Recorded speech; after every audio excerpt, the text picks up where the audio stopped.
Hi, everyone. Welcome back to another episode of Entertainment Roadmap. Today, we are here with George Barron, who recently wrote, directed, and starred in The Blue Rose. Thank you so much for being here, George. How are you? So good. How are you? Amazing. Cool. Yeah, so just we have a lot to talk about today because you were involved in the whole process of this film. It's very unique with lots of twists and turns that, have multiple interpretations. It's just really fun to dissect. But just to begin, what inspired the storyline? Um, just like being hot and like cunty and like slay and like all that. Yeah.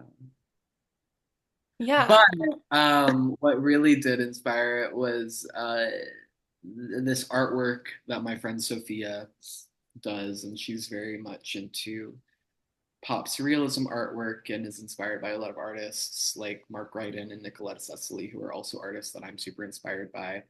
And she like does these super sick paintings, and I was really inspired by it, and I wrote these characters based off of it, and we did this immersive art installation experience. And once we finished that, I like just wasn't done with the characters, and so pandemic hit, had nothing to do, and I wrote the Blue Rose on this very laptop that I am currently zooming from. So yeah. That's really cool. So then all of that art is the art that we see in the film. And the majority, I think the only two that aren't done by her is the black rabbit with the cockroach and the woman who's like bound and gagged.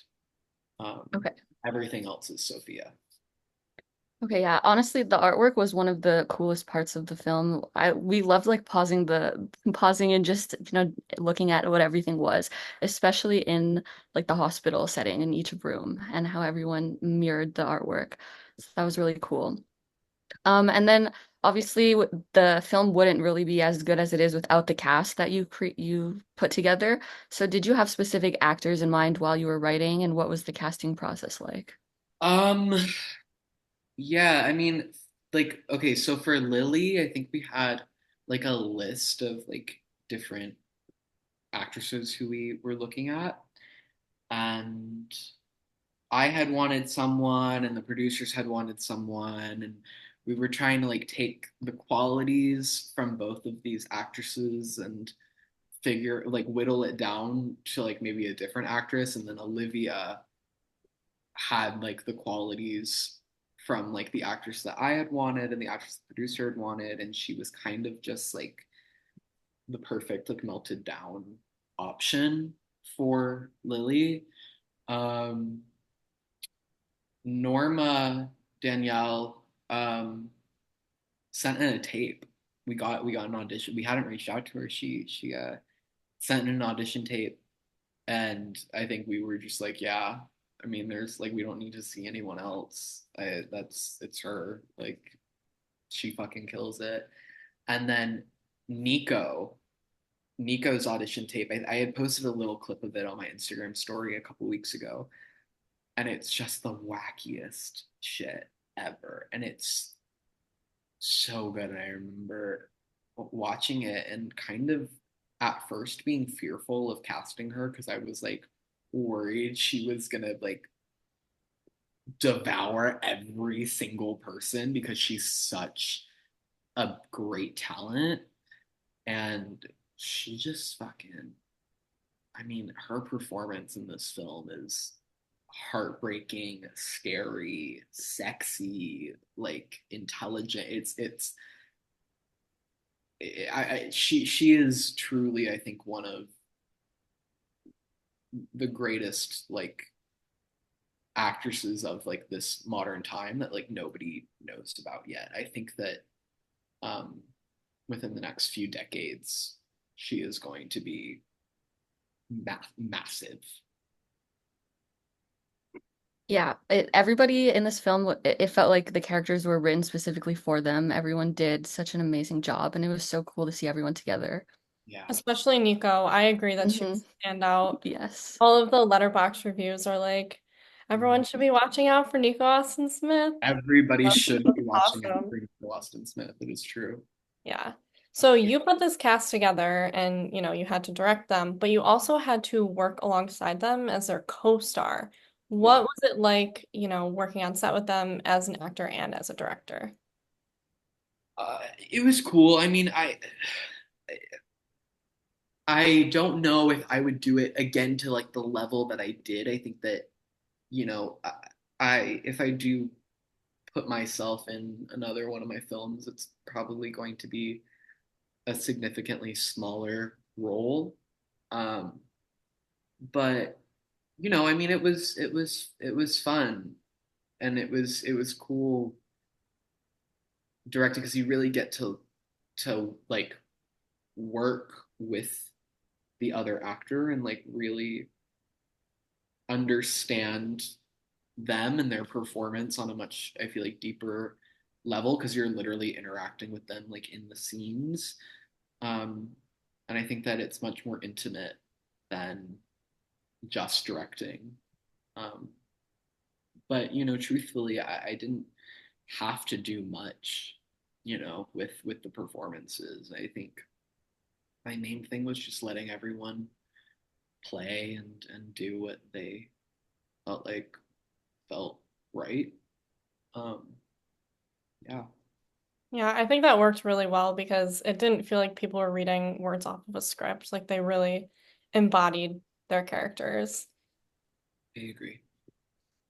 So also, you were directing, you're acting. What is it like to direct yourself? I honestly like don't remember. Like I don't know the answer because I was running on so much adrenaline. I had mono, I was running on adrenaline. I like was I don't even know. Like I don't a lot of that stuff is a blur. The one thing I remember filming most of it, but like there is a lot that kind of is fuzzy. Like spoiler alert, the like Juliet stuff at the end, I remember shooting very vividly, and that was a very visceral, like emotional experience for me. The hanging scene was another super, super like intense. I actually remember, I think after one of the first or second takes, after I dropped, I think we cut and I like had to like run into the bathroom and like just like zone out for a second because I was just like so like um directing yourself. I mean, I didn't feel like I really was directing myself. I feel like I was, more so just taking the words off of the page and I was so familiar with it and it was almost like I was on autopilot. You were working your ass off, I remember.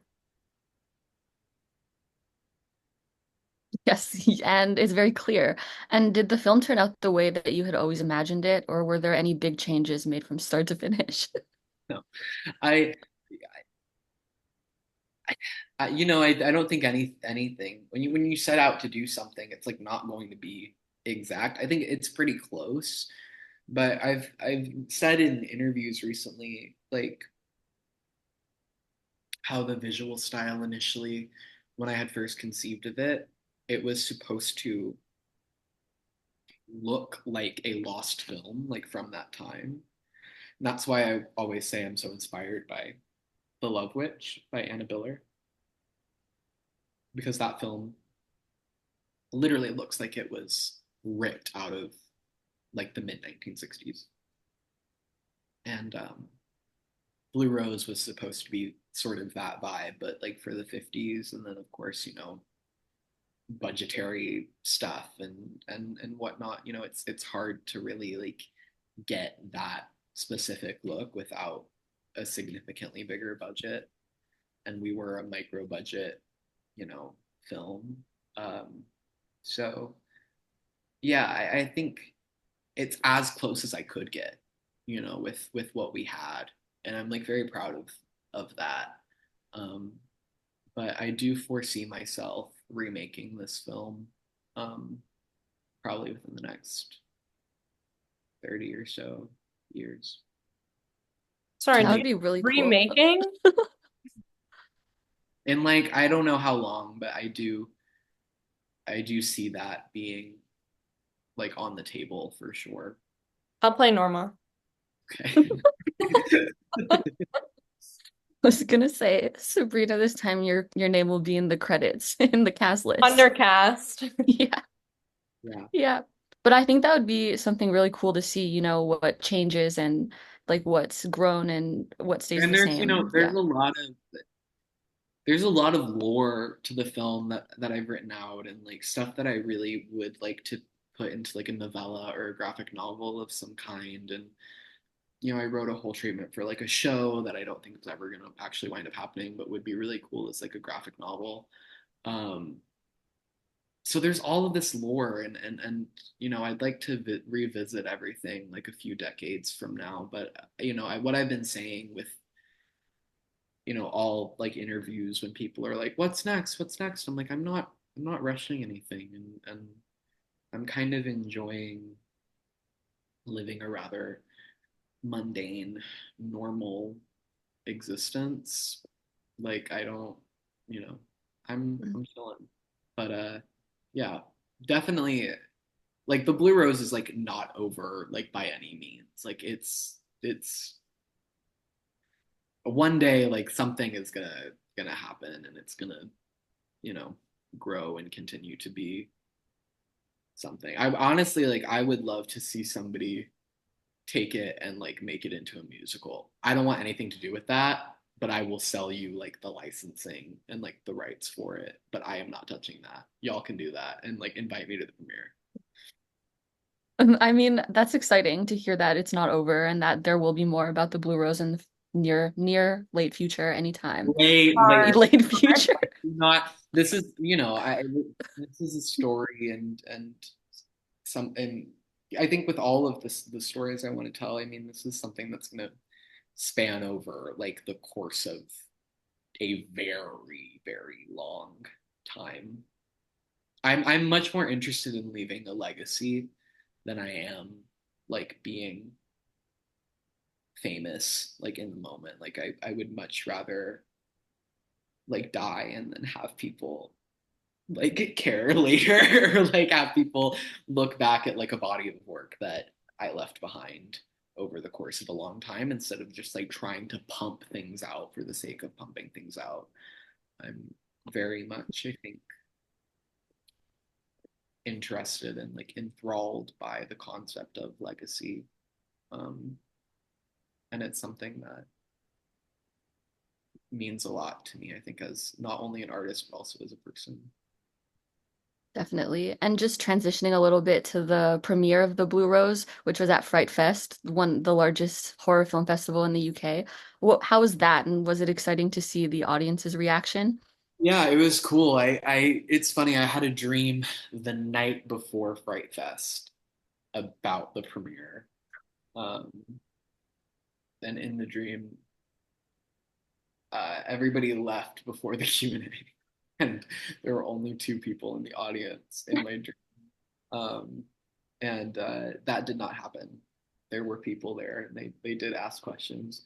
Um, but Fright Fest was great. I love England, and I love you know Europe, and I definitely like foresee myself like living there at some point for sure. I They treated me like a princess is what I've been saying when people ask me about Fright Fest. I just say like they treated me like a princess. Um, they were great, and then so was Fog Fest in Newfoundland, Canada. They were wonderful as well. Yeah, I feel like to see your film, like a horror film with a genre audience, that really makes a big difference. Because of course nobody's gonna leave before the Q&A when everybody is there for horror films. Yeah. Yeah. That's awesome. So I guess now we can transition into talking about what the hell happened in your movie. We said before that there's like a lot of twists and turns, but there was also symbolism, time loops, alternate realities, references to the Bible, even more symbolism. We could go on forever. So Um, spoiler warning for anyone yeah, who's not watched spoiler the alert. movie. because I will spoil everything. Yeah, And well, now is the time for our audience to pause, watch the Blue Rose more than once, and then come back for the rest of this interview. let's go. I'm fucking ready. I'm so excited. I'm so excited. Okay, so just let's start maybe with the eye drops. So we see Lily using them quite a few times throughout the film, and they're mentioned as a way to come back to reality. There's the quote, seems like you're living in a little bit of a dream world, need some eye drops. What was your intended purpose with the eye drops? And I know you said you had lore behind the eye drops. I did a little Q&A on my Instagram story where I kind of explained the backstory behind Mhm. the eye drops are. It's left kind of ambiguous in the film. Not necessarily on purpose. Just kind of a faulty of my writing, I guess. The idea with the eye drops is that there's an epidemic of in this world that Blue Rose takes place in of tears of blood and crying blood, and the blue eye drops are made and sourced by an unknown chemist, who I know who it is, but yeah, basically they're made by a chemist and they're supposed to subdue the symptoms of the tears of blood. But I don't know if they really work the way that they're advertised to work. I think they probably do the opposite of what their intended purpose is. Okay, that's interesting. Another major theme, or I guess image that we see throughout the entire film is the blue triangle. Um, Me and Noah talked about our theories, and we could be extremely far off, but No, I want to hear them. I want to hear them. okay, so our idea that we came up with after 5 long hours was that each point of the triangle represents a different character or reality, and then purgatory is in the center of it. Okay, Are we elab What? elaborate. Elaborate? That was the elaboration. Who are the characters? Well, okay. We said like Rose, Lily, and Dalton, and then the more we thought about it, we were like, that doesn't make any sense because then we were also thinking about the other triangles in the film, and we were like, no, that doesn't work. So we're not really sure. Okay. I think the thing with the blue triangle is I think that it's like a symbol or an effigy of purgatory, and I think you're getting there, but I think a lot with like the literal symbolism in the film is very open for your own interpretation, and whatever you really like take from that or whatever you think that is what it is. You know what I mean? Like there's nothing right or wrong about it, but hmm I'm curious to know more about like what you think it is, unless that's it, or like well, I guess we could kind of get into, we do want to talk about the symbolism, and one of the things I wanted to talk about were the tarot cards, because those were placed in a triangle. And so that's when I kind of got confused with my original theory of the triangle points, and then like who is represented in the tarot cards that Dalton pulls in the heart-shaped bedroom. Um, so I guess, yeah, let's get into that. So Dalton pulls the Devil, the Tower, and the Eight of Swords in that order. And we kind of looked into what each of those cards mean, and we found that like the Devil could represent, I guess, Dalton, the Tower could represent, oh, I don't even know. We had a whole list of like who could be represented. One of them was Keo, one of them, oh yeah, because isn't the Eight of Swords like the blindfolded girl? And we were like, that's Keo. Oh, and then the lightning, is that in the tower card? That is Rose and Dalton, because there's like two people tied up, or maybe that's a double. I don't know. But we were wondering like if that had anything to do with the symbolism with the triangle, or are you gonna tell me that like it's up for I interpretation? can't tell you what I I think. wanna know. Then that spoils all the fun, I feel. I don't think I don't think that the tarot cards represent people per se. I do think that the tarot cards are representative of three different things that you do see in the film, but I will not tell you what those I'll take that. That's totally okay. are. I'll take it. And then was it like Catherine put them in a triangle. That was on purpose? No, no. Never. What do you think? I think yes. Everything's Yes, intentional. yes. I know that every single thing you put in that movie was intentional, even if you won't tell us what your intention was. Yeah, yeah. Well, yes. Yeah, and another thing is that there's a couple different numbers that come up a couple times in the film, like the number 28, which is the amount of times that Sophie stabs Harold Oh, and Lily. And then we Googled the number 28 and it's a triangular number. That's like one of the first things that come up on Google and also a symbol of eternal life. And so our theory was that Sophie's stabbing people 28 times because she thinks they'll live on forever after she kills them. Did you just pick a random number? I don't think so. Or was that intentional? 20. I think that that's the only time 28 shows up in the film. I Mhm. 8 shows up a Yeah. shit. Mhm. Um, 28. You might be onto something there, but I don't I don't think that that was. I mean, I'm gonna say yes. Yes, that was something that I thought very deeply about, and I did put it in the movie. Mhm. I mean, it works. So, and then the number 43 too, which is also in the hospital. And we Googled that's a Bible verse about walking through fire, and there's the door with the fire. And so, could you talk a bit about what the fire in the door means? Fuck no. Fuck no. Hell no. No? No. I think the Bible verse part is intentional. I believe I can't remember what the quote is, but it's something along the lines of like if you walk through the flame, like the embers won't burn you or something.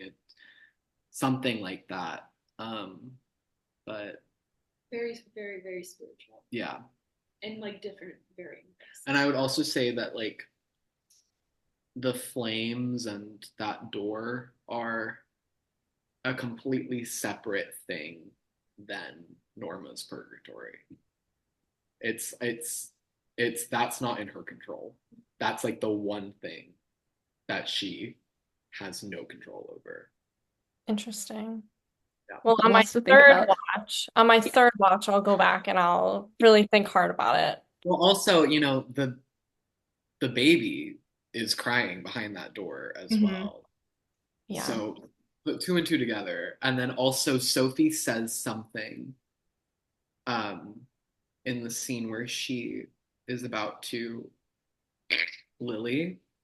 Um, that gives you a little bit more insight onto what the flame is and what the door is. But I'm not gonna tell you what she says. You'll just have to watch it again. Noah, do you remember? I I, mean, I know she says something. She's like, wait, this is real. She says that, I'm pretty sure, but I don't She remember says the something while whole. she's like standing over and Okay.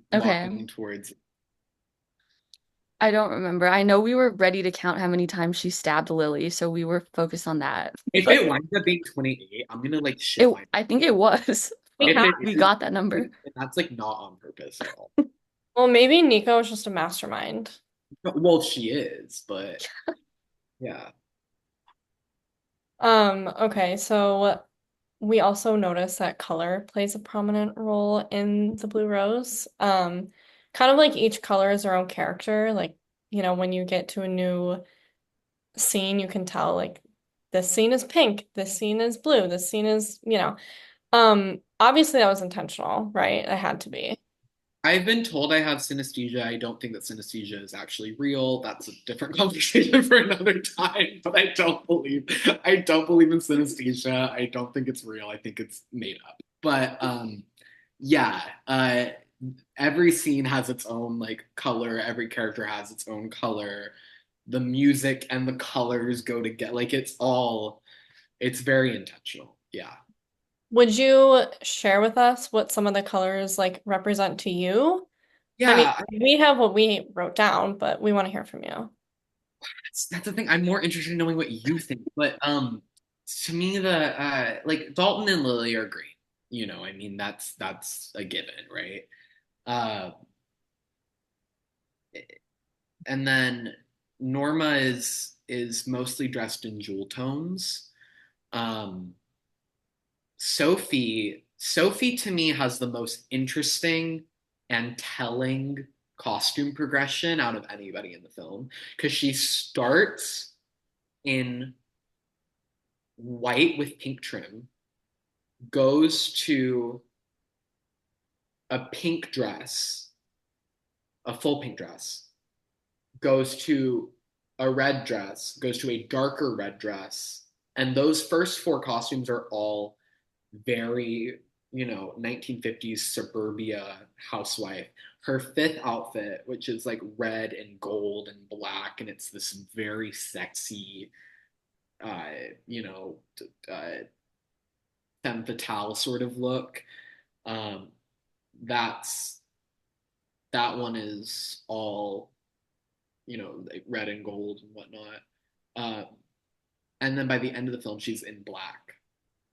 Um, so her clothes keep getting darker and darker and darker. However, um, when we go to the flashbacks, Sophie's wearing white, which of course is, purity. Mhm. And then when we go to the scene with the bed in the void, she's wearing the white nightgown there as well.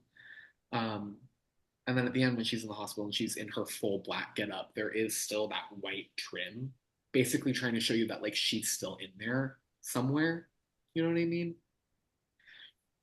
Yeah. I loved that. That was great. But wait, what did you think about the colors? Like, what were Well, you? we wrote down like actually what each color like means in like color theory. So like red, we had like anger and rage. Green, we had like perseverance, I guess. You know, blue was spirituality and also maybe a little bit of conservatism. White, we had innocence. That's. I think blue is like a very mystical color. It's a very spiritual color, and I think that's why like that's Rose's color. You know what I mean? Mhm. Because she is sort of this third party, like omnipresent character who's really not in much of the film, but she is a very prominent role. Um, but yeah, you're on the yeah, you got it. Yeah. Thank you. That's all I needed to hear. And I agree, like Rose, you feel her presence throughout. And like I remember my original theory back before we even knew anything was that like Rose kind of like haunted Lily and Dalton and like followed their like investigation or whatever and like little symbols throughout the movie. And like maybe that was like completely far off, but I do still feel like her presence was No, felt. I do think that I think anytime you see a blue rose in the film, that's sort of her saying, hey, hey. Oh my I God, think so I was spot on. kind of, I think a little bit. I think that that's sort of, I think that that's her symbol. And then I think Norma's is the blue triangle. It's like two different two different things. For sure. That's also interesting. I do remember, I think it's really funny how you initially when we were filming and post, like you thought that Lily and Rose were gonna be a thing, and then Sabrina, do you want to tell me what winds up happening in the movie Um, that makes your theory so vile and so yeah, so I actually really considered turning my TV off and like leaving the room. And you know what? I do kind of blame you for this because you let me believe for the next last 3 years that they were just gonna like smooch. And so turns out, spoiler alert. And if I'm wrong, I will also be shutting my laptop and leaving. But it seems like maybe Rose is Lily's mom. Well, kind of, sort Oh, of. yeah, and I just want to like make a statement like I do not support incest. I do. So But that was my theory, but I think that was more just maybe projection a little. yeah, I think maybe you were projecting a little. Yeah. Oh, well, I'm so glad that came up. Okay, we've addressed the elephant in the room. That's the elephant in the room. That and the heart-shaped bed. Like everyone Yeah, thought some like lesbian shit was gonna happen on the heart shape, which like it kind of did, but like not. it did in my heart, in my head. Yeah. If Dalton wasn't there, then like maybe. Absolutely. Yeah. Well, and like I feel like maybe this wasn't your intention either, but hearing about Audrey coming from Lily in that room, I just there was a little bit. It was intentional with the Yeah, I mean that whole scene is I think if you can't tell what Lily's talking about in that scene, then like you have a comprehension problem. Sorry. But like, girl, they were not roommates. Like, let's be they so ooh, they so were fucking roommates. for real for a second. Yeah. Yeah, that conversation's very loaded, and it's pretty clear what is being talked about. Yeah, well, that's the thing. Yeah, That's the thing is I think it is you couldn't really talk about that, you yeah, know? And I think that's I don't want to say like people who had been following it would be disappointed by that, but it is the reality of the situation. Like you wouldn't see them having a conversation about lesbianism or it would be more ambiguous and I think that when Lily's talking about that and she's saying that in the room, everybody in the room like is like, yeah, we know what you're saying, even though you like can't say it. yeah. And honestly, like I really liked the subtlety of that, and I think it makes it more heartbreaking, like the And I whole I, I situation. agree. I think that our generation, especially the queer ones of us, I think that we are kind of exhausted by the spoon-fed, this is the gay shit, this is the lesbian shit, and you're gonna eat it up. I think there's beauty and subtlety, and not everything has to be so blatant, and like there is room for unspoken moments, and it's not necessarily like queer coding or queer fishing or queer baiting. Like it's just another way of you know expressing that queerness, and I think that the film is a very queer film, like altogether. I think that it screams this was made by a gay man. I mean, it's like it's that's what it is. And to me, I always saw the film through a queer lens. And I think that that's important to me to be like, queer movies don't have to be on the nose about everything, and they can still be queer. I remember you saying that from the very beginning, that it was not gonna be like blatantly queer, but it was you were going to feel that it was made by, queer people, and that was like one of the main things that drew me to the film, to be completely honest. Yeah, I mean, moving a bit towards the ballroom scene at the beginning of the film, it was kind of cool to see all of the characters, pretty much all the characters in that room together. What did it mean to have everyone in the same room? So initially, not everyone was supposed to be there. Not everyone was supposed to be in that scene. Dalton was never supposed to be in that scene. Catherine was never supposed to be in that scene. Um, Dalton's not in the scene. Catherine is in it, Briefly. um, Yeah, at the briefly. table. Yeah, very that. And then yeah, no, I think it's almost kind of like a You know how in The Wizard of Oz, it's like all of the characters are there in the beginning and then you see them later and it's like and you were there and you were there and you were there. Except it's kind of like the reverse of that because the beginning is a dream. So it's like Lily's seeing all of these people she's about to meet in her dream before she actually does, enter this world. So it's kind of like a reverse Wizard of Oz, if that makes sense. Mhm. Yeah. Yeah, we talked a lot about like Sabrina and I talked about a lot about how Lily seems to be able to go into people's memories or like things like that, like when she sees Sophie and Norma with the bird, but Sophie is able to see her and she's the only one that's able to see her. So, I mean, and then at the end of the film, Sophie says you're the woman in black or the lady in black. And so this kind of makes us, think that there's like a time loop going on in here. Can you talk a little bit about that? That I would prefer to To leave. be ambig Okay. I think that if my God, the purgatory gods are screaming at me. They're like, "Don't reveal our secret." Okay, I won't. I won't. But if you guys want to tell me what you think that all is or what the time loop is, I would love to hear it. Well, we were going back and forth. Well, we were pretty positive. So Dalton is also Lily's dad. That's what we think based on this movie. And then that also makes us wonder if Lily's really there at all, or if she's just like, I mean, kind of like Rose. She's kind of like everywhere, and I don't know. I'm not really sure how to explain, but She's Sabrina, do you everywhere. have anything? She's everywhere.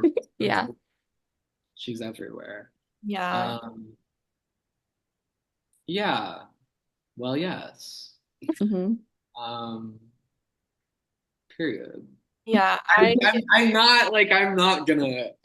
That's oh, okay. that's totally okay. I have absolutely nothing to add to it because I think at that point I was like, what is this movie about? And so I had to put that one aside for a later time.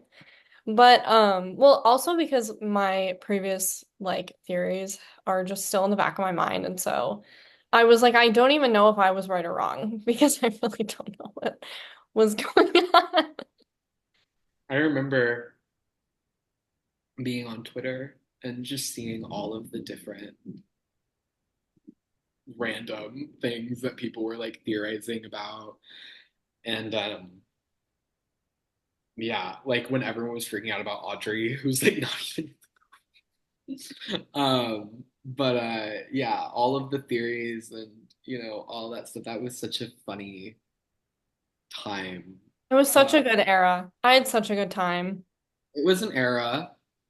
It was an era for sure. It was. Hello, Sophie? So, it's Sophie. She's coming back from the bathtub and she's I yeah. knew it. I knew it.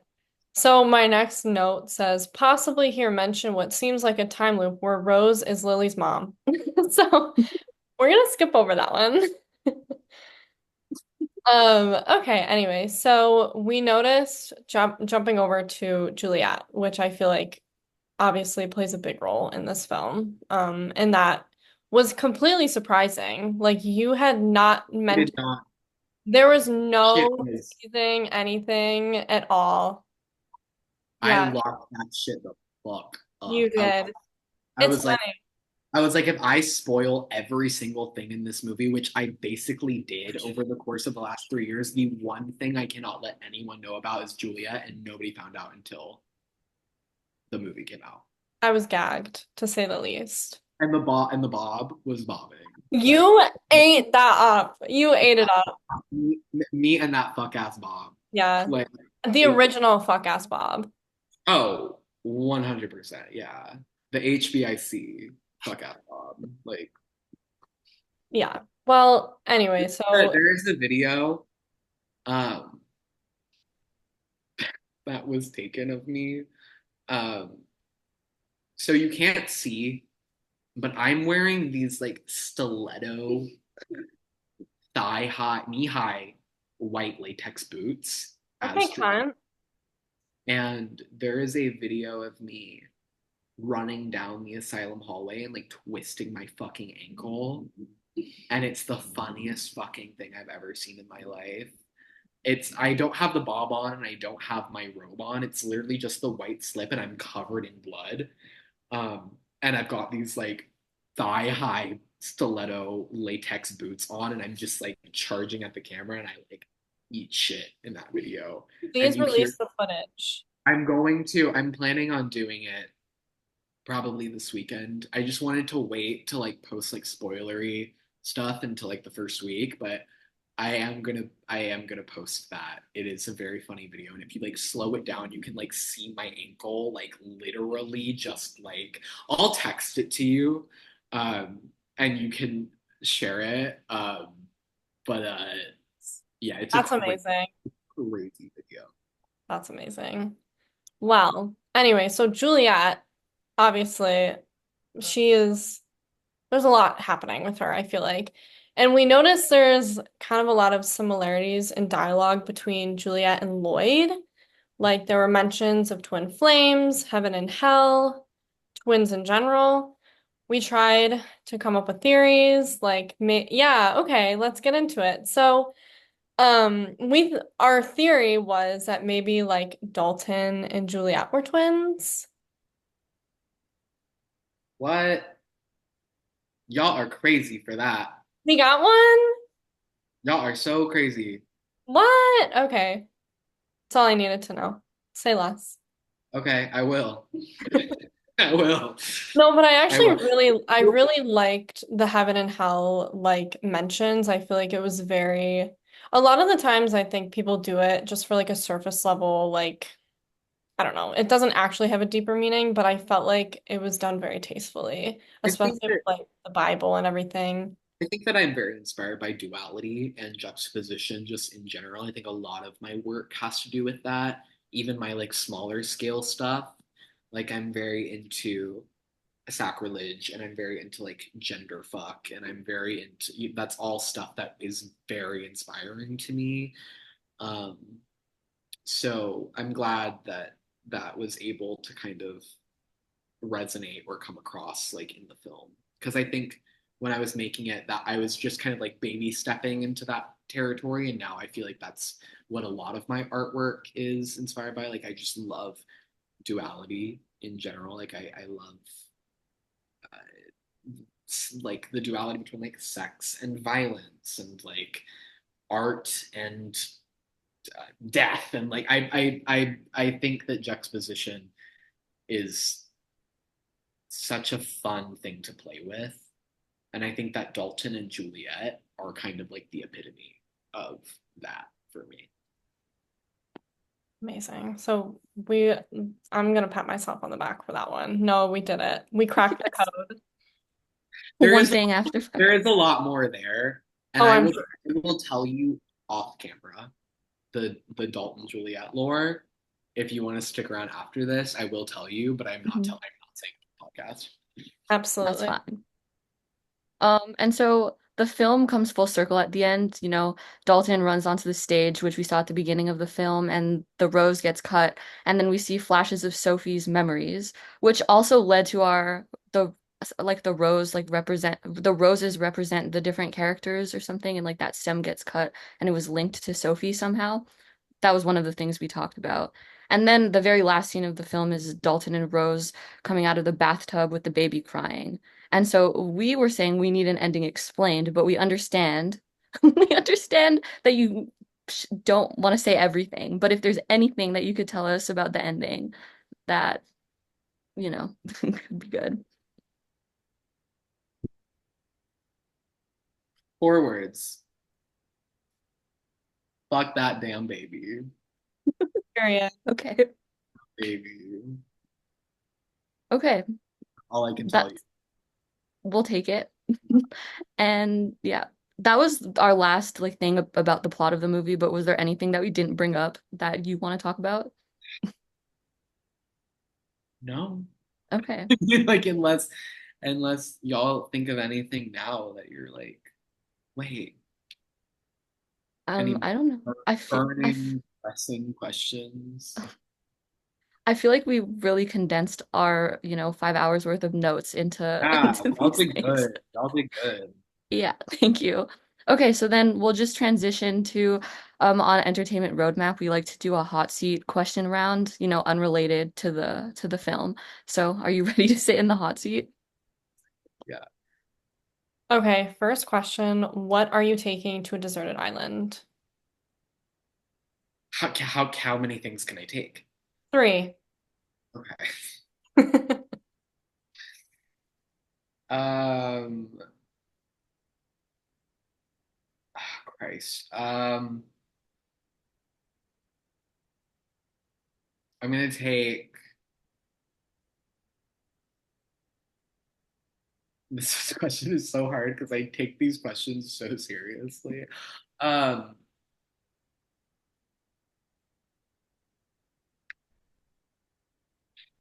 Honest Kids Cherry Go Round juice. Because I love that shit. Um, ooh,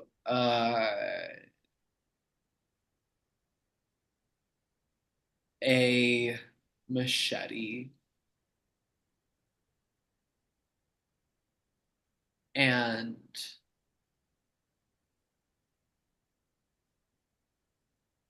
a copy of Preacher's Daughter by Ethel Cain, but I don't know how I'm gonna play it, but I'll like figure it out. Yeah. That's solid. Maybe you can use a coconut. You can cut a coconut with the machete and use that to You play the just fell out song. of a coconut tree? Yeah, Yeah. You exist in the context. yeah. This is Yeah. Favorite horror franchise? X, X, Yeah. X. I should Yeah, have seen that coming. Yes. it's X. Like it's so good. Hmm. I love it. I think it's great. Um, I know that Osgood Perkins, director of Longlegs, said that he would never watch it because he's doesn't watch new horror movies. So Osgood Perkins, if you're listening to this, I think that that is I don't agree with that. I think that you should watch movies made by your peers, and I think that that's like important. And also, like Mia Goth is like probably the greatest actress of this generation. Like she's fucking incredible, and I eat up every single film. I know that it's just supposed to be a trilogy, but I hope they take some time off from it. But I do hope that we do come back to it in the future. I would hate for it to be like boom, boom, boom, boom, boom, and just like sort of like burn themselves out. But would love more of that franchise. I also love anything like Stephen King related to. Very big Stephen King fan. Um, yeah. So are you not going to see Longlegs out of spite? I already saw it. Okay, gotcha. All right, this next question's very serious, so brace yourself. What is your favorite Barbie movie? Oh, fuck. Diamond Castle.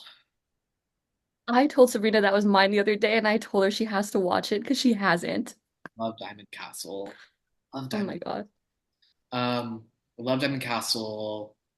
Oh, a close second is Christmas Carol. Um, I love the like lead character and I can't remember what her name is, but she's got like green eyes and she's like cunty and I like her outfits. I really wanted to be her so bad when I was younger. I really did. I don't know.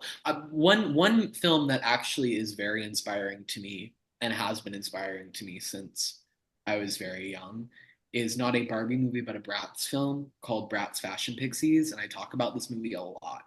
I talk about this movie a lot, and if you go to the like the official Dark Sky Films like letterboxed account, they have like a list of like George Barron's like inspiration for Blue Rose movies, and like Bratz Fashion Pixies is on that list. I think it is the film that made me fall in love with cinema, um, and it's so good. It makes no fucking sense. It is a mind fuck, and I ate it up. every single time. I love Bratz Fashion Pixies.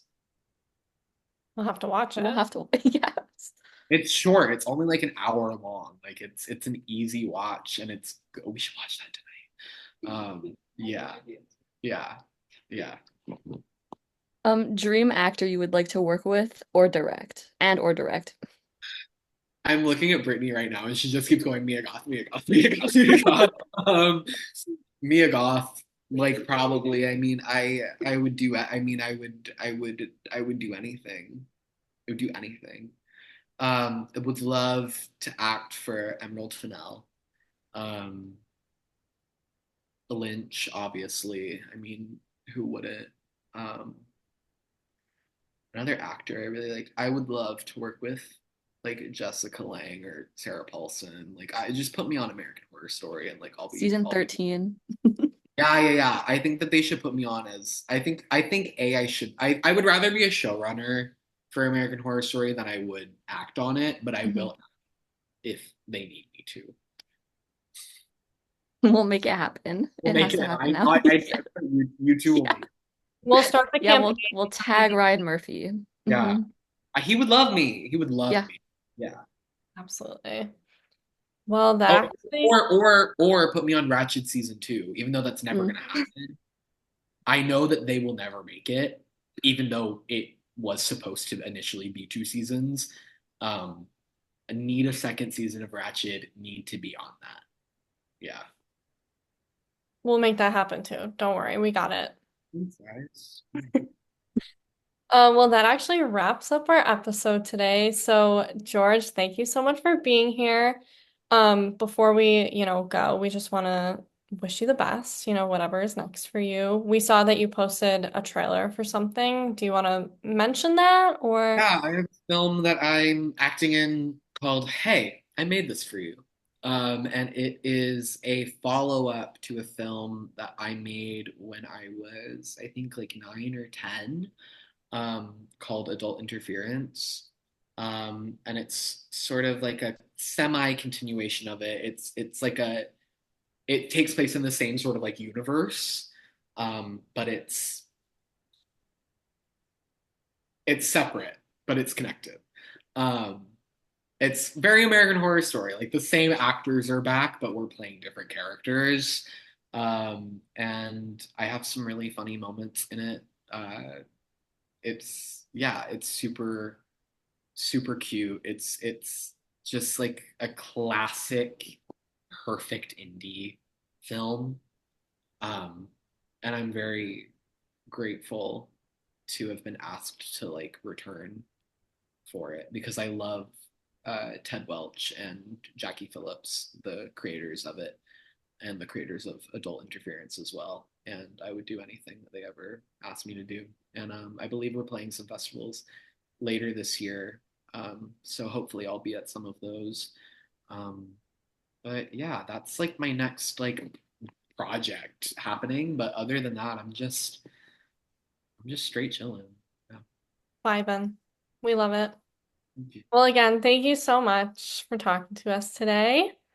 Thank you guys. I had so much fun doing this. Us too. All right. Bye. Bye.